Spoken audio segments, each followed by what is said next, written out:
Hello mga kasari! Kamusta naman ang ating sari-sari store mga kasari? Medyo matagal tayong hindi nakapag-upload about sa sari. Ang huli ko yata yun sa benta ng Christmas. So ngayon ko pa lang sasabihin yung benta ng December 31 at saka January 1. So, mas malaki po ang benta ng January 31 kesa December 24. Palagi naman pong ganun. Palagi naman pong ganun na mas malaki ang benta ng December 31. Sabi nga po ng iba, sana lagi lang New Year, lagi na lang Pasko para mas malaki ang benta ng mga sari-sari store owner at saris, yung mga katulad ko na maliliit na tindahan, sari-sari store ay bumebenta po ng maganda. So ayan po ang aming sari-sari store, kapapamili lang po.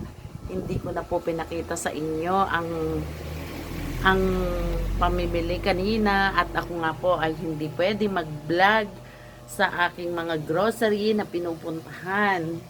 Bawal po doon, kaya talagang ni minsan, parang isang beses lang yata natatandaan ko last 2023 ako nakapag-vlog sa Pure Gold, pero wala na, hindi na naulit yung pamimili ko, yung pagbablog ko na yon. At ngayon, simula po ng December 31 at saka January, nakailang pamili na po si Mami Perla. Siyempre, kailangan nating mamili dahil anong ibebenta natin, paano tayong makakabenta.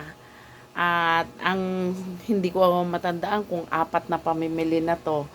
Ngayon lang at kasi nga po, ako'y solo tindera ngayon dahil wala na ang aking Miss A. Solo tindera. Baka meron po kayong kilala dyan na gustong pumasok, stay in. Hindi naman po nangangagat si Mami Perla. Mabait po siyang amo. At tumutulong po siya sa gawaing bahay, sa tindahan.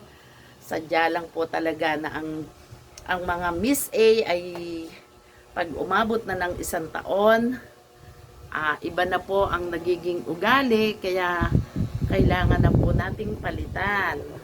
At yun po kaya po ngayon ay solo tindera ang Mami Perla.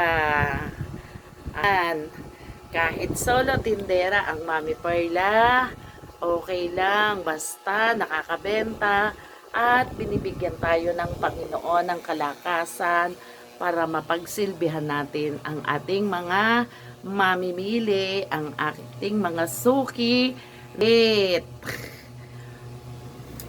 Mahalin natin ang ating mga suki. Huwag natin sisimangutan kahit tayo ay pagod na sa kakabenta, lalo na ang mga bata. Nakakapagod naman talaga ang isang tindera talagang, pero nandiyan po ang maganda po ang may tindahan. Sa mga nanay dyan, sa mga OFW dyan na magre-retired na, ang pinapayo ko po sa inyo, tingnan nyo po yung location ninyo, mag-sari-sari store po kayo. Kung maganda po ang location nyo at makakakuha kayo ng pwesto na maganda at hindi po looban, mag-sari-sari store po kayo at saka nyo gawing wholesaler. Tingnan nyo po, malapit ang pinapangarap. Konting kembot pa, makukuha ko na ang pangarap ko na maging mini grocery ang sari-sari store ni Mami Perla. Kahit po maliit lang yan, isisiksik ko po ng isisiksik. May sisiksik po natin mga para maging grocery lang. At dito po kasi sa amin, oo, sa village, bawal ang tindahan, pero ang dami na pong nagtitinda. Kahit patago, mga tindahan po dito sa amin ay nasa loob lang ng bahay. Bawal po kasi na i-expose. Kaya ganun pa man, hindi din naman nila mapigilan dahil may mga sari-sari store owner na inilalabas pa rin ang kanilang mga paninda. Katulad ko, ang freezer ko nasa labas na. Labas. Si Fuji Denso ko nasa labas na rin. Ay, hindi nila mapigilan, pero hanggang dyan na lang yun sa akin. Maglabas pa ng ibang paninda. At yon ang kaganapan po. Sana po lahat ng mga sari-sari store ay bumenta noong December. Ngayon, ang kakaharapin naman natin ay ano pa ba ang holiday? Holy Week naman. Matinding tag-init naman ang kakaharapin ni Mami Perla ngayong summer. At alam na kung ano yung dapat i-ready. Mga ice cream naman, ice cream. Matanong ko lang po, ang yelo nung nakaraan, nung December 24 at saka 25, December 31 at saka January 1, sobrang lakas po nung ano. Kasi po, nasasabi kong malakas kasi kaya kang umubos ng 3 sako sa isang araw. Noon po yun. Pero pagka mga ordinaryong araw, okay lang po kung makabenta ka ng 1 sako. Eh ngayon, katulad ngayon, medyo malamig, medyo mahina, pero bestseller pa rin ng yelo kasi hindi nawawala yung yung alam na yung mga manginginom kailangan lagi ang yelo at sa mga manginginom naman wala namang holiday, walang parang kumati yata yung lalamunan nila ay magiinom at mag-iinom sila. So, ayun po ang sinasabi ko sa inyo. Ang sari-sari store ni Mami Perla ay puno. Ayan, puno. Marami na namang stock. Hindi na naman yan tatagal ng 1 linggo. Yan po yung mga yan, yung mga inuman ang number 1 na napakalakas. Yan. Puno po ang aking chiller, kaya dyan po nakalagay ang mga stock ni Mami Perla. Sa isang pamilihan, ang halimbawa pera ay 20,000, 30,000, 40,000. Hindi mo po makukumpleto lahat, hindi mo makukuha lahat ng gusto mo. Bakit? Kasi hindi naman lahat ng binibili mo ay nandun lang sa isang grocery. Minsan nga po ako nakaka-3 grocery pa eh. 3 grocery pa na pinupuntahan ko. Kasi po yung iba nandun sa kabilang grocery. Tapos yung iba katulad ng Nagaraya. Ang Nagaraya po ay nasa Pure Gold.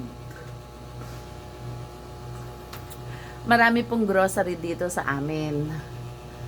Siyempre, dun ka lang sa pangmasa, hindi ka naman pwede mag-SM, hindi ka rin pwedeng mag-Robinson, kaya pangmasa lang po ang aking iniikutan. Ayan, ito, wala naman po ito sa ibang grocery, Pinacho, at saka itong Nagaraya, ano pa ba yung iba?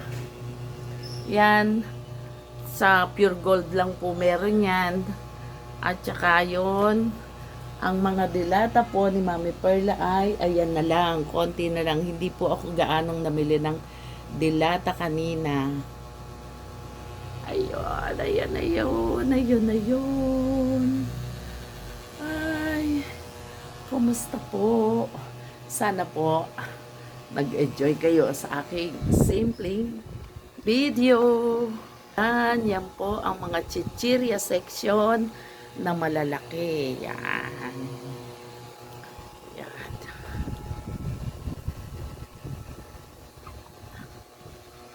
Yan.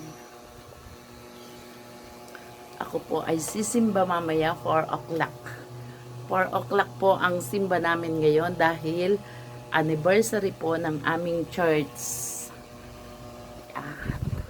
Pinakikita ko lang po sa inyo ang aking mga pinamili.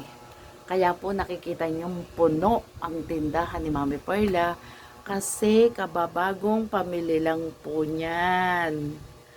Yan. Kahapon po ay butas-butas na po yung mga stunting yan. So, ayun po, Mami, see you po next vlog. Bye! Love you all!